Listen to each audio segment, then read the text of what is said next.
Order! Order! You are an incorrigible delinquent at times.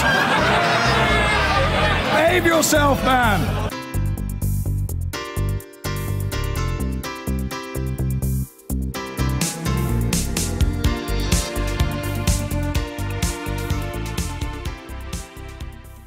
I'm delighted that Sir Michael Fallon has joined me.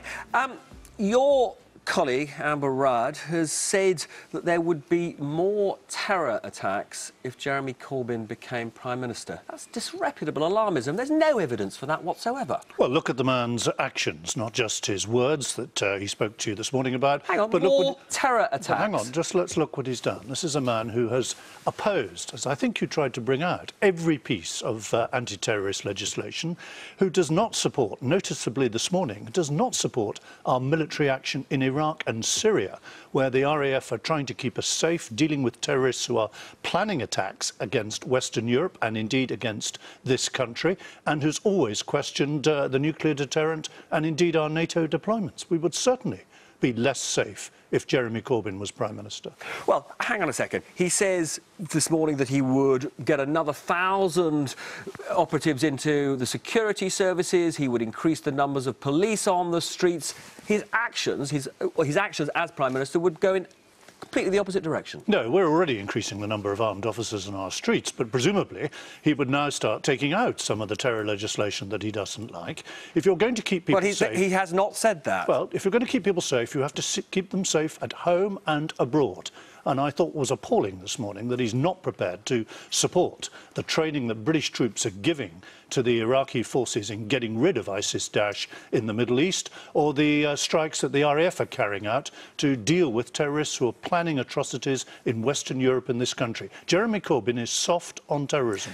You are basing a campaign on making allegations that are simply not supported by the facts. The Prime Minister on Friday said Jeremy Corbyn has said that terrorist attacks on Britain are our own fault. He said no such thing. He did. I've got his words here. He said foreign policy has been increasing the threat to this country. He said that in his speech on Friday, and this is nonsense. That is not the same thing as saying the terrorist attacks are our fault. I mean, let's be clear, Boris Johnson, the Foreign Secretary, made exactly the same point a few years ago. No, he didn't. He did. He made exactly the same point. I've got his words. I have his words here. Let me read them to you. He said the Iraq War did not create the problem of murderous Islamic fundamentalists. He said those who argued that the attack on Iraq and the way that we got rid of Saddam without rebuilding Iraq, those people who said that that would increase the risk of terrorism, they had a point. Those were his exact words. No, he said that... No, do you want me to show you the article? He said they were his... Michael, don't argue with me about it. I've got it. Well, I've got his article. It's here. No. Well, right. We're going to disagree on this. Defence Secretary Sir Michael Fallon.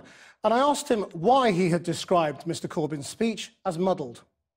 It's about foreign interventions, and he implies that somehow this attack can be explained away on the basis of previous foreign interventions by successive governments, and that's wrong. I don't know which draft you've read, but I mean, the bit I've got is that he says the blame is with the terrorists.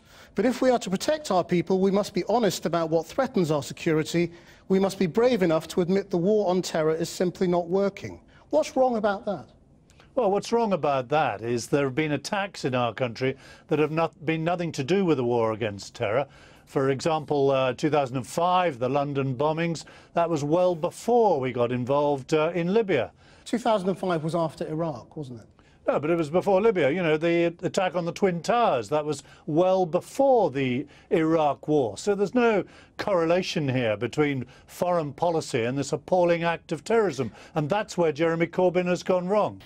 The former head of MI5 has told the Iraq inquiry that the terrorist threat from homegrown Muslim radicals increased substantially after the invasion of Iraq. Baroness Eliza Manningham-Buller said the numbers they had to investigate was pretty well more than they could cope with. From the inquiry, our correspondent Nicholas Witchell reports.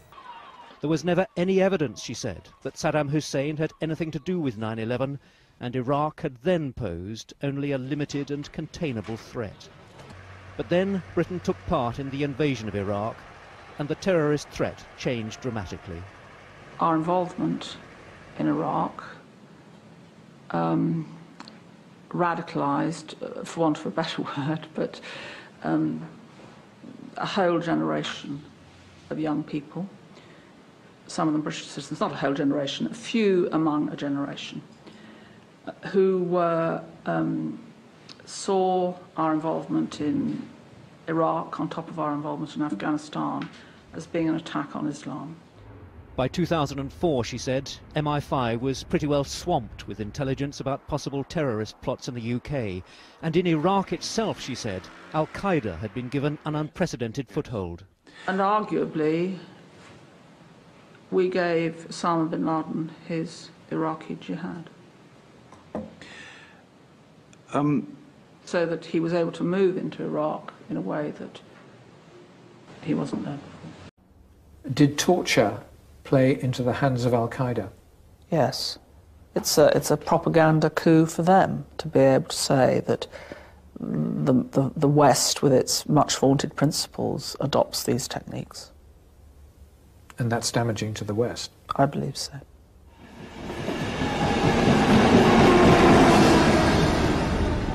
Al-Qaeda-inspired terrorism was about to bloody the streets of Europe, and the Iraq War would be blamed.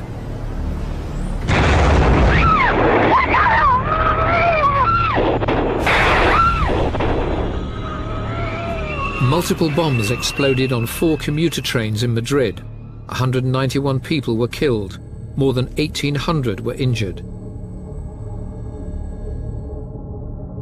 In the bombers' video, they made it clear they'd attacked Spain because it had sent troops to Iraq.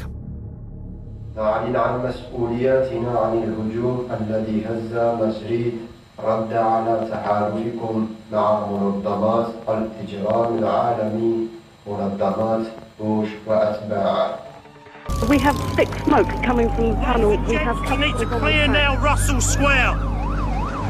It was the worst ever terrorist attack in Britain.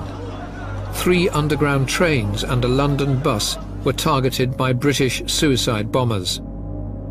52 people were killed that day, the 7th of July 2005. More than 700 were injured. Deep underground, Jill Hicks was fighting for her life. I couldn't breathe. I could vaguely hear some screaming. I looked down and the ankles were just hanging by a thread to what remained of the rest of the legs. You're looking at yourself in a mutilated form, and it sort of didn't quite make any sense. And as I went to my right leg, my hand disappeared into my leg, and I thought, okay, this is even worse. Jill then passed out, on the brink of being another fatality in the carnage. Her rescuers had no idea who she was. My skin colour was jet black. My hair was completely burnt down. I, of course, was unable to speak. That morning, I was without identity. I was simply labelled one unknown, estimated female. Again, the terrorists were British. Again, the young Muslims were motivated by the invasions of Iraq and Afghanistan and the abuses in the secret war on terror. They weren't people pushed out by the Al-Qaeda organization. They were people pulled into the revolution. And that represented for me an indication that the revolution was spreading and that we were in this for the long haul. The leader of the group, Mohammed Sadiq Khan, made this video before attacking London. Until you stop the bombing, gassing, imprisonment and torture of my people, we will not stop this fight. We are at war and I'm a soldier. Binyam Mohammed, the 24-year-old Ethiopian who'd been living in London for 8 years, was arrested in Pakistan as he tried to leave the country.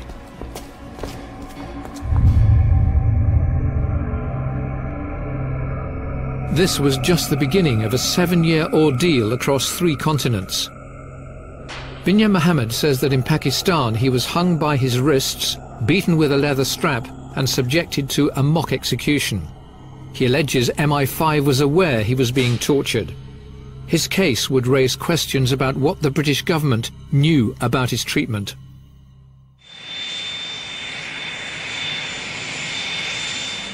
General Pervez Musharraf was president of Pakistan throughout most of this time when many terrorist suspects were interrogated.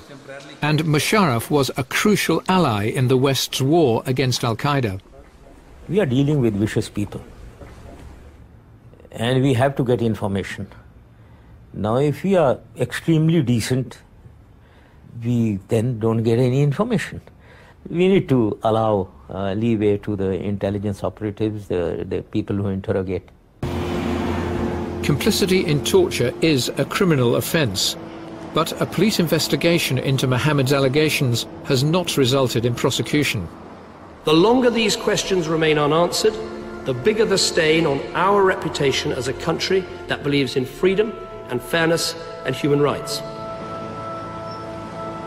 Last year, the government took the unusual step of paying compensation to Binyam Mohammed and other alleged victims of torture and rendition, without accepting any liability. It left a bit of an unpleasant taste in the mouth. But on the other hand, better to get that out of the way and let counter-terrorist professionals focus on what they're supposed to be focusing on, which is stopping further terrorist attacks. The government has now set up an official inquiry to examine all the allegations of British complicity in torture.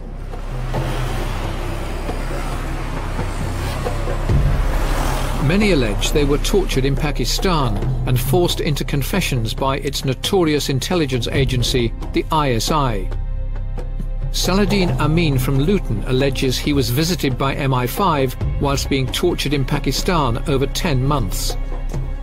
Whenever he was being interviewed, they would at times blindfold him, and they had these belts of different sizes that they called chittar. They would beat him up with those. They scared him with a drill. With a drill? Yeah. What did they do?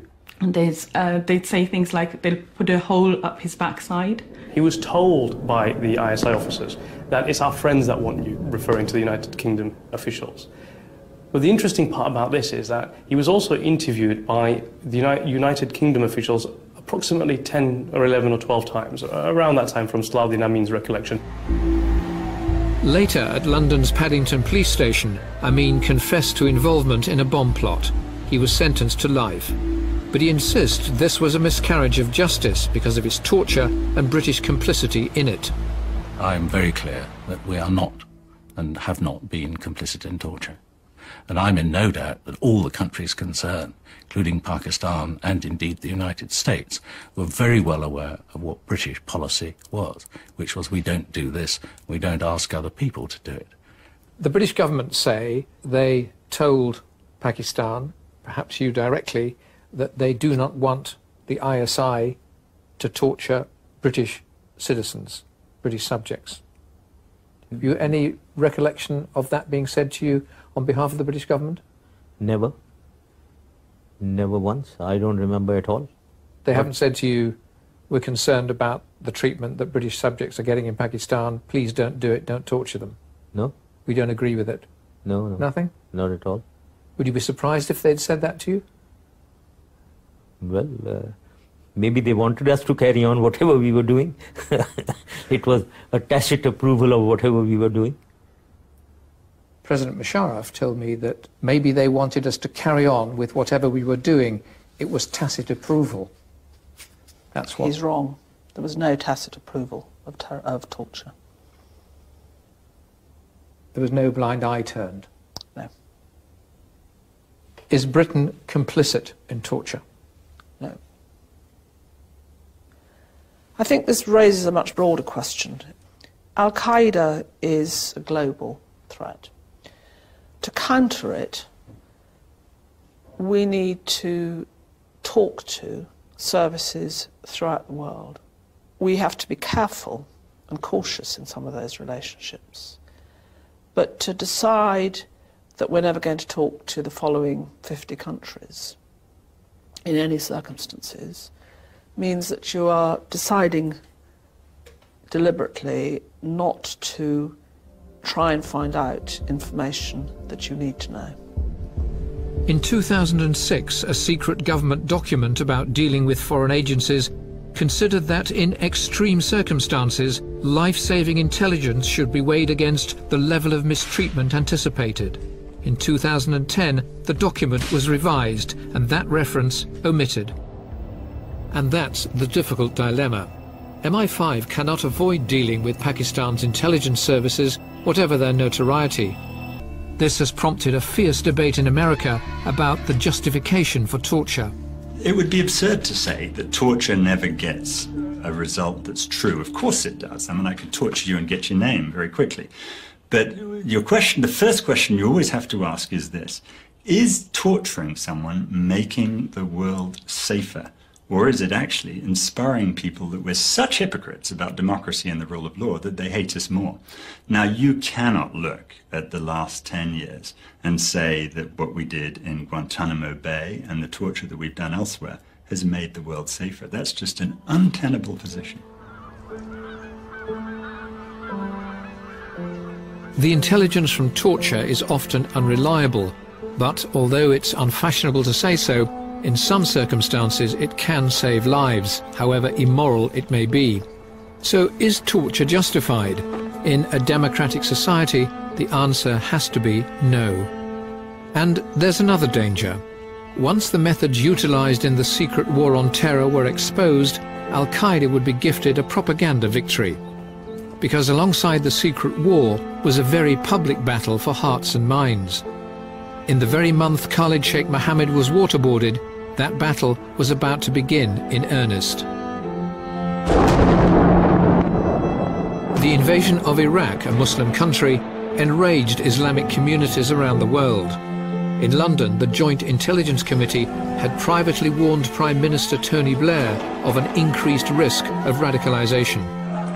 We were beginning to be very concerned about radicalisation. Once it was clear that we were going to be engaged in Iraq, we became increasingly aware that a number of young British citizens were supportive of the Al-Qaeda ideology and prepared to help. It was from the time of the Iraq War that the great increase in that radicalisation became detectable. Did you foresee it? Not fully. We anticipated there would be some, but not to that extent. Not to the extent there was. Isn't it possible that things like the Iraq War did not create the problem of murderous Islamic fundamentalists, but the war has unquestionably sharpened the resentments felt by such people in this country and given them a new pretext?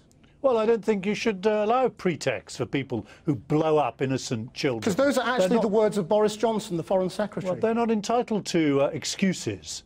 You know, this was an act of murder, and of callous murder at that, taking the lives of innocent civilians. What I just put to you was not Jeremy Corbyn, it was Boris Johnson. Well, what were the words you were quoting? The Iraq War did not create the problem of murderous Islamic fundamentalists, though the war has unquestionably sharpened the resentments felt by such people in this country and given them a new pretext. He goes on to say the Iraq War did not introduce the poison into our bloodstream, but yes, the war did help to potentiate that poison.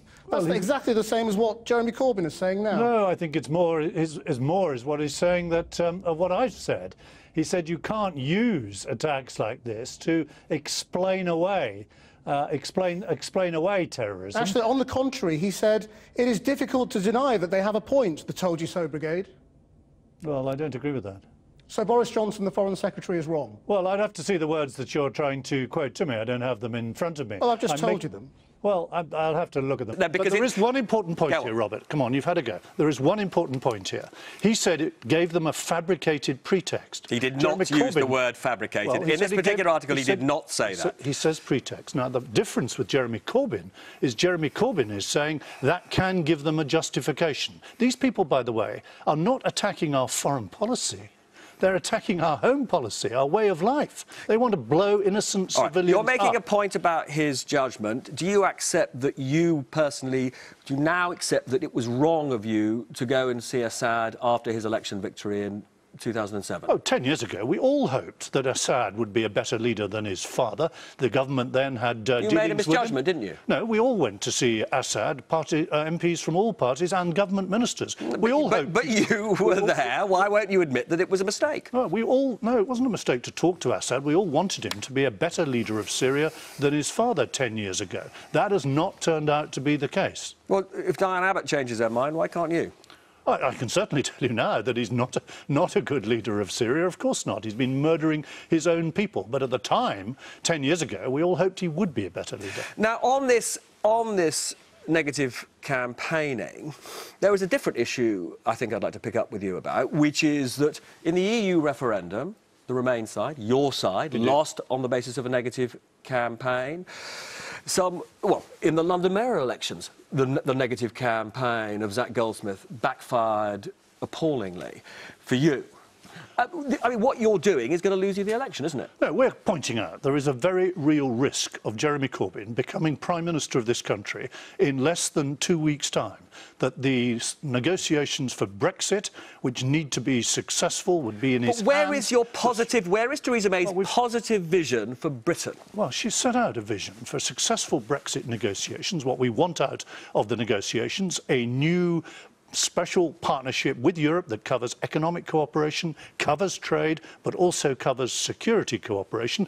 And she set out how we want to build a stronger and fairer Britain after that. Care? Was that a positive message? Look, everybody knows that we have to get more money into social care, that carers need to be better paid, that the quality of care homes needs to be improved, that we need to reduce the pressure on the NHS, and that some people have to pay at the moment. But we've introduced safeguards so that people will not be losing their homes. Their savings will be protected.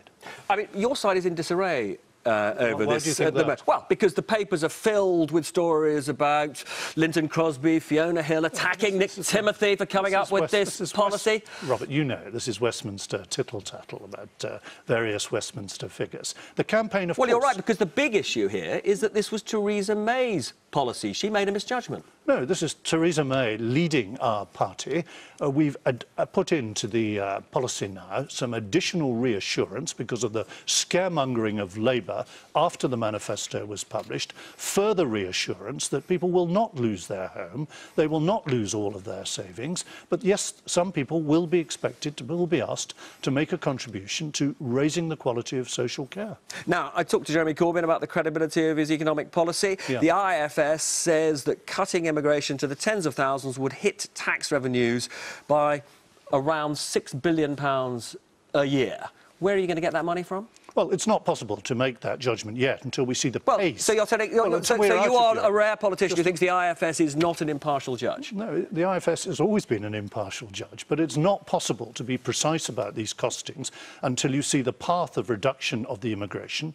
It is going to cost money, though, isn't it? Well, there are costs and there are also benefits in reducing the pressure on public services. But the IFS did say about our manifesto that it's steady as she goes. But are you anywhere nearer understanding the costs of reducing immigration to that target? Well, we'll be able to be more precise about the cost when we see the timetable following the Brexit negotiations for getting immigration down. But there are benefits as well. I'm going to have to cut you off. Thanks to Messrs Corbyn, Fallon and Nuttall, and of course to Tasmina and Vince. See you next week when there'll just be 4 days left before the election. Woohoo! Goodbye.